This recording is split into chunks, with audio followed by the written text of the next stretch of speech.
Sarwan Kumar ji duty जो बहुत ही शानदार शिक्षण संस्थान चला रहे हैं और इन बच्चों की सेवा कर रहे हैं और एक गांव के वातावरण में से इस स्कूल से निकलकर कई बच्चे डॉक्टर बन गए, कई इंजीनियर बन गए, कई टीचर बन गए और कुछ लोग उद्योगपति और व्यापारी बन गए।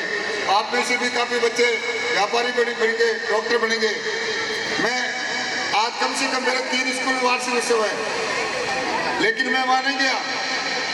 मैं कहाँ आया, अक्सर मैं स्कूल में जाकर देखता हूँ बच्चे बैठे रहते हैं, स्टाफ के लोग पीछे बैठते हैं लकड़ी लेकर, गाय भैंस बकरियों की तरह बैठते हैं ना, पीछे लकड़ी लेकर बैठते हैं। ये एवरग्रीन स्कूल ऐसी है, मैं तो कोई टीचर लकड़ी लेकर बैठा है, इतना अनुशासन मैंने नहीं देखा।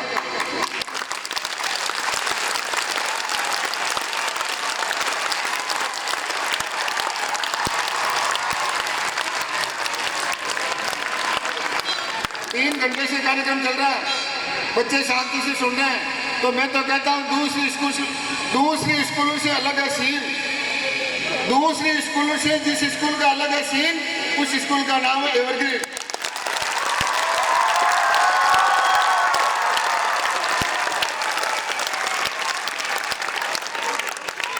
अभी आप सोचोगे सर को हमारी तारीफ करने के लिए बुलाया है। मुझे सरकार देती है पेंशन 50,000 रुपये और मेरा बेटा भी कमाता है, मुझे तारीफ करने की जरूरत नहीं है। मैं तारीफ जहाँ करता हूँ जहाँ बच्चे अच्छे होते हैं और पीठ थपथपाना चाहिए।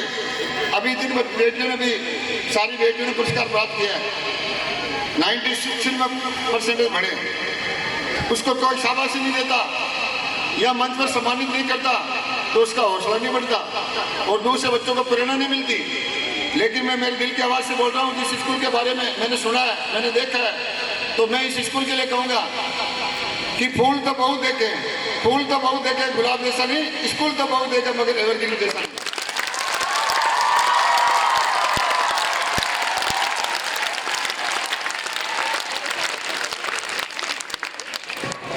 इतने चेहरे पे मुस्कान नहीं देखता मैंने, पहली बार देख रहा हूँ।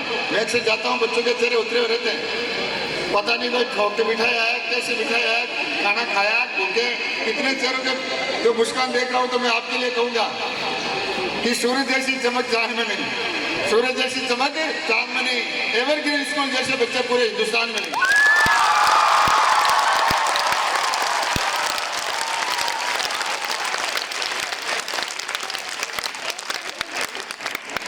और भारत जैसा मजाक कीनिया में नहीं, कीनिया बहुत गरीब देश है, भारत जैसा मजाक कीनिया में नहीं, एवरग्रीन स्कूल जैसे बच्चे पूरी दुनिया में नहीं।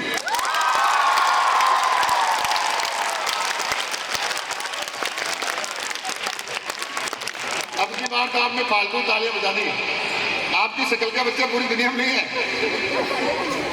तो मेरी तरफ से आप देवताओं के लिए जाते हो नहीं जाते हो? कल शिवरात्रि का व्रत था, लड़कियां सोमवार करती है, लड़के भी बालाजी का व्रत करते हैं। वो क्या मांगते हैं? दुआ मांगते हैं। तो मैं मेरी तरफ से आपके लिए कि आपकी ये जिंदगी सुहानी हो जाए, आपकी ये जिंदगी सुहानी हो जाए, दुखों की सारी बातें पुरानी हो जाए, भगवान इतनी खुशी दे आपको कि खुशी भी आपकी दीवानी हो जाए।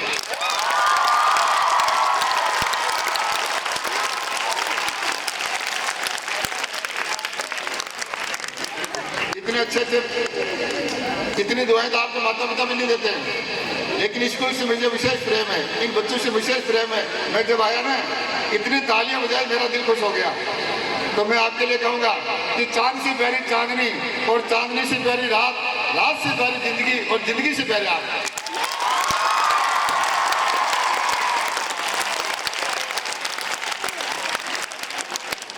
उगता सूरज रोशनी आपको और खिलता गुलाब खुशबू दे आपको। हम तो कुछ देने का भी नहीं, देने वाला दिन रात तरक्की दे आपको।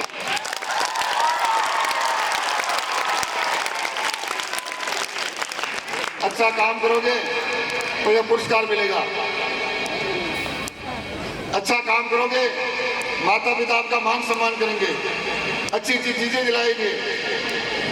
तो मैं अक्सर कहता हूँ कि काम पैसा की पहचान बन जाए, 2 कदम चलो की निशान बन जाए। ये जिंदगी तो सिर्फ ही जी लेते हैं, ऐसी जिंदगी जियो की मिसाल बन जाए।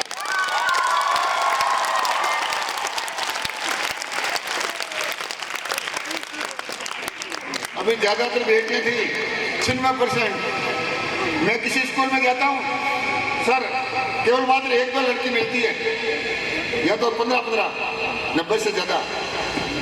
इनके पोस्टर लगेंगे, इनकी फोटो लगेगी, अच्छा काम करते हैं उनकी फोटो लगती है स्कूल में, कॉलेज में, खंभों पर, मकानों पर, और जो बुरा काम करते हैं उनकी फोटो का लगती है थाने में, रेलवे स्टैंड और बस स्टैंड। तो इन जेब के तुम से सावधान रहना।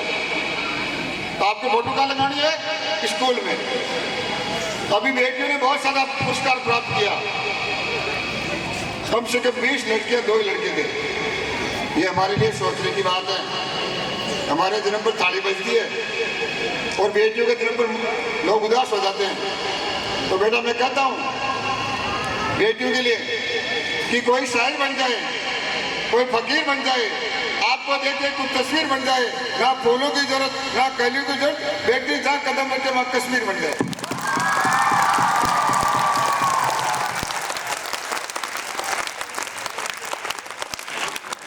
ये बेटी नहीं होती स्कूल का नाम रोशन नहीं होता। मैं सच्चाई बता रहा हूँ। आज सरवंदी का स्टाफ का सीना चौड़ा हो गया। हर साल मैं अखबार देखता हूँ, एवरग्रीन का पोस्टर छपता है पूरे अखबार में इन बेटियों के पीछे। तो हजारों दीपक चाहिए आरती सजाने के लिए, हजारों फूल चाहिए माला बनाने के लिए, हजारों बूंदे चाहिए समझ बनाने के लिए। एक बेटी अकेली काफी है इस स्कूल की शान बनाने के लिए।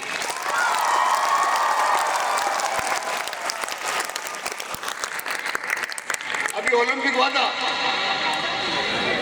विश्व का, मनु भाकर क्या लेकर आई थी? 1 लाख का भाव है उसका, और महिलाओं के भूत सवार है उस चीज का। क्या लेकर आई थी वो? Gold medal. अरे अंग्रेजी में क्या बोलते हैं उसको? गोल्ड। बेटियां गोल्ड लेकर आई थी और लड़के गोल्ड फ्लैग ला रहे हैं।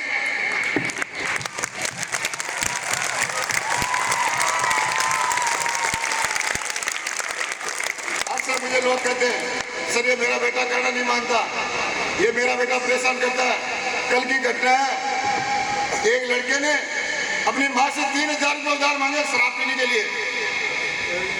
उस माँ के पास पैसे नहीं थे, उस लड़के ने माँ को ले जाकर खेत में गाड़ दिया। ये सच्ची घटना है। तो अक्सर मैं कहता हूँ कुछ घरों में वंश बढ़ाने के चक्कर में कंस पैदा हो गए,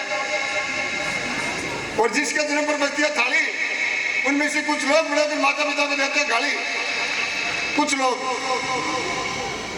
और फिर मैं कहता हूँ कि जिसके जन्म पर बचती है थाली, उनमें से कुछ लोग बढ़ाकर माता पिता को देते हैं गाली, क्योंकि कान बचती है उसकी घरवाली।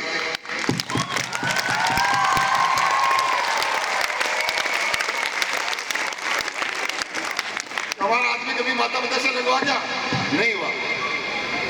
पुराने जमाने में जब बच्चों में अनुशासन होता था, कोई रास्ता पूछ लेते, उसको घर जाकर छोड़ के आते थे। आजकल कम करते हैं सदा। तो मैं कहता हूँ गमों की आज बुरा सुबह कर देखो, खिलेंगे रंग किसी पे डाल करके देखो, तुम्हारे दिल की चुभन जरूर कम होगी, किसी के पाँव का कांटा निकाल करके देखो।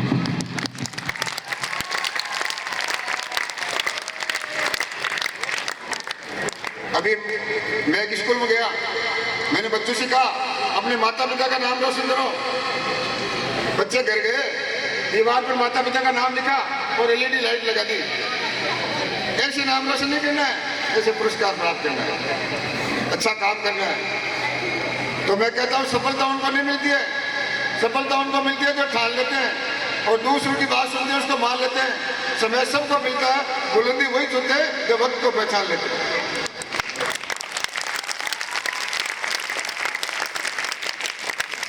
आपके बच्चे सोच रहे हैं मेरे पिताजी का धंधा है, पैसा है, मुझे नौकरी की क्या जरूरत है, उनका धंधा कर लूंगा। हालात बड़े विकट है। तो मैं कहता हूँ चांदनी को ढूंढिए सितारों में क्या रखा है, फूल तोड़िए कलियों में क्या रखा है। अगर चाहते हो कुछ बनना तुम, गहरे में जाए किनारों में क्या रखा है। जो बच्चे सोच रहे हैं कल पढ़ लूंगा, परसों पढ़ लूंगा, आगे पढ़ लूंगा, ये समय निकल गया ना, उसके बाद में कुछ नहीं बचेगा। अभी मैं जा रहा था ट्रेन में, एक महिला थी जिसके पास में छबड़ी थी, उसमें चूड़ियां थी, ऊपर से ढकी हुई थी कपड़े से। एक पुलिस वाला आया, उस चूड़ी के एकदम जोरदार लकड़ी से मारी। कहा माता जी इसमें क्या है? तो उसने कहा बेटा एक बार और लगा तो फिर कुछ नहीं बचेगा। अगर ये समय निकल गया ना आपका, फिर कुछ नहीं बचने वाला। अभी जो 12वीं के बच्चे तिलक लगाए बैठे इतने दिन तो कोई दिक्कत नहीं थी। 11वीं मांगे, 12वीं मांगे, पहली, दूसरी मांगे, तीसरी मांगे, चौथी मांगे, कोई दिक्कत नहीं। अब 12वीं पास करने के बाद में एक चौराहा है, वहां पे 50 रास्ते जाते हैं। अब कौन से रास्ते का चयन करना है? अब आप कॉलेज में जाओगे, मैं सच्ची घटना बता रहा हूँ। 15 दिन पहले की, मैं जयपुर गया, एक होटल में खाना खा रहा था। मेरे साथ पास में 4 लड़के थे, वो भी खाना खा रहे थे। मैंने मंगाई दाल फ्राई, उस लड़कों ने मंगाई शाही पनीर और मलाई कोफ्ता। खाना खाने के बाद में लड़कों ने सिगरेट मंगाई। मैंने उनसे पूछा, कहाँ के रहने वाले हो? कहा हम शिकर के रहने वाले हो। कहा हम शिकर के रहने वाले हैं। मैंने कहा ये क्या करते हो? कहा हम तैयारी कर रहे हैं। मैंने कहा तुम अपने माता पिता को बर्बाद करने की तैयारी कर रहे हो, ये कोई तैयारी नहीं है। माता पिता किस प्रकार पैसे भेजते हैं, अपन माता पिता से डिमांड रख देते हैं कि उसके अच्छे कपड़े हो गए, उसके अच्छे जूते पहन लिए, मेरे को जैकेट दिलाओ। पहले अपने पिताजी के बनियान को देखा, कितनी मेहनत से पढ़ाते हैं, उनका दिल टूट जाता है। तो बेटा, दूसरा मेरा आपसे यही कहना है कि पत्थर पीसने से मैदा नहीं हुआ, पत्थर पीसने से मैदा नहीं हुआ। इसी तरह मेहनत करोगे, धरती पर नीचा दिखाने को पैदा नहीं हुआ। अभी मैंने, मेरा 150 से विशेष लगाव है। मैंने जुदाराम दिए घोड़ी चारने के, उनका देहांत हो गया था। उनके लिए मुहिम चलाई थी, 17 लाख रुपए इकट्ठे किए। अभी आपके गांव में हरिजन है, हमने और हमारे साथियों ने, सरवण जी ने पैसे दिए, गांव वालों ने पैसे दिए, 10 लाख रुपए इकट्ठे किए। तो मैं कहता हूं कि जिंदगी और शीशे का क्या विश्वास, जिंदगी और शीशे का क्या विश्वास किसी पल क्षण भर में बिगड़ जाए, ऐसी दिशा में मानव सेवा काम है। और काम कौन है, पता नहीं कब हो जाए हार्ट अटैक। तो पुनः और भी कार्यक्रम बहुत ज्यादा है, और कभी आऊंगा। और विशेष रूप से मोबाइल का ध्यान रखना, यह दुनिया की सबसे बर्बाद करने वाली चीज है और दुनिया की सबसे अच्छी चीज है। 2027, 3 साल बाद में यह मोबाइल महामारी बन जाएगा। माता पिता मोबाइल लेंगे, इसको तोड़ेंगे और इसको जलाएंगे। कितने परेशान होंगे। इसके दुष्परिणाम है, तो इसको ध्यान से चलाना। और दूसरा, जो हमारा शरीर है, हाथ अगरबत्ती, पैर मोमबत्ती। जब मैं पढ़ता था 40 साल बाद में दिल्ली में जाके स्कूल में एक चश्मा देखा था मैंने, 40 साल बाद में। अभी किसी घर में चले जाओ, घर घर में बच्चों का चश्मा लगा हुआ है। अब तो ये सोचते हैं कि बच्चे का जन्म होगा, चश्मा लेकर जाते हैं, पता नहीं इसको दिखेगा कि नहीं दिखेगा। अपन खाते हैं ऐसा ही है, ये बोगला खाते हैं, खून है क्या इसमें? चाउमीन खाते हैं, पानी बतासे खाते हैं, इनमें खून नहीं है। खून है पालक में, गाजर में, चुकंदर में। तो अपने शरीर का ध्यान रखें। पुनः आपने मुझे सुना और मैं सर की तरफ से आपको विश्वास दिलाना चाहता हूँ, स्कूल की तरफ जो बच्चे यहाँ पढ़ते हैं ना, उनको, पूरे स्टाफ की तरफ से, कि काश कि आपकी उल्फत को नाकाम न होने देंगे, आपकी उल्फत को नाकाम न होने देंगे और आप और हमारे रिश्ते को कभी बदनाम न होने देंगे। हमारी जिंदगी में सूरज निकले न निकले, आपकी जिंदगी में कभी शाम न होने देंगे।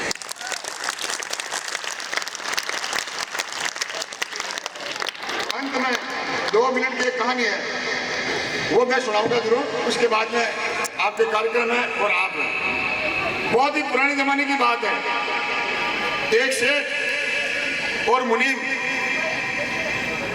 दुकानदार होता है वो सेठ, उसके काम करने वाला मुनीम, दूसरे काम में उधारी वसूल करने के लिए जा रहे थे। रास्ते में जंगल पड़ता था, तो सेठ ने क्या किया, जंगली जानवर से बचाव के लिए कमर में कटार डाल ली। कटार का मतलब तलवार। थोड़ी दूर चलने के बाद में सेठ को ठोकर लगी और सेठ का अंगूठा कट गया। तो मुनीम ने कहा, ईश्वर करता है, हमेशा अच्छा करता है। सेठ को गुस्सा आ गया कि मेरा मुनीम, मेरा अंगूठा कट गया और कहता है ईश्वर करता है, हमेशा अच्छा करता है। थोड़ी दूर चलने के बाद में सेठ को ठोकर लगी और सेठ का अंगूठा कट गया। फिर थोड़ी देर चलने के बाद में 20 फुट का खड्डा था। जो ही मुनीम खड्डे में देखने लगा, पीछे से धक्का दिया, मुनीम खड्डे में गिर गया। सेठ अकेला अकेला जा रहा था। रास्ते में डाकू मिल गए। उन डाकू में एक आदमी की बलि चढ़ानी थी, तो सेठ को बिठाया घोड़े पे और देवी के मंदिर ले गए। वहाँ ले जाकर चंदन का लेप करने लगे। लेप करते करते लगा, इस आदमी का तो बोला खड्डी का बलि नहीं चढ़ सकती। सेठ को छोड़ दिया, तो सेठ को मुनीम की बात याद आई। वापिस आया, मुनीम को खड्डे से बाहर निकाला कि मुनीम तेरी बात बिल्कुल सही है, अगर मेरा अंगूठा कटा नहीं होता बलि चढ़ जाती।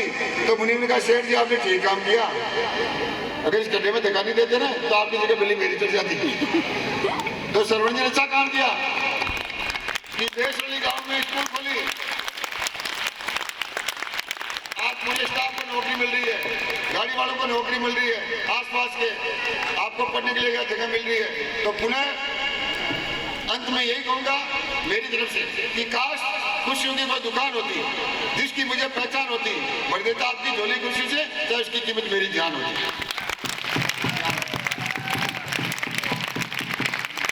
आपने मुझे ध्यान से सुना, तालियां बजाई। तो फिर मैं कहना चाहूंगा कि दोस्त, सच्चा दोस्त चॉकलेट खाने वाला नहीं, कि दोस्त दोस्त से कभी जुदा नहीं हो सकता, और प्यार प्यार से कभी खपा नहीं हो सकता। मेरी खता को माफ करना यार इंसान कभी खुदा नहीं हो सकता।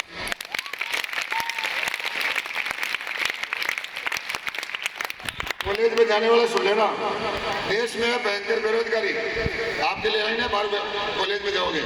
देश में भयंकर बेरोजगारी, संभल कर करना अगले कदम की तैयारी, और कॉलेज में होगा खुला वातावरण, संभल कर रखना अपना चरण, कहीं माता पिता का नहीं हो जाए मरण। धन्यवाद। जय हिंद, जय भारत।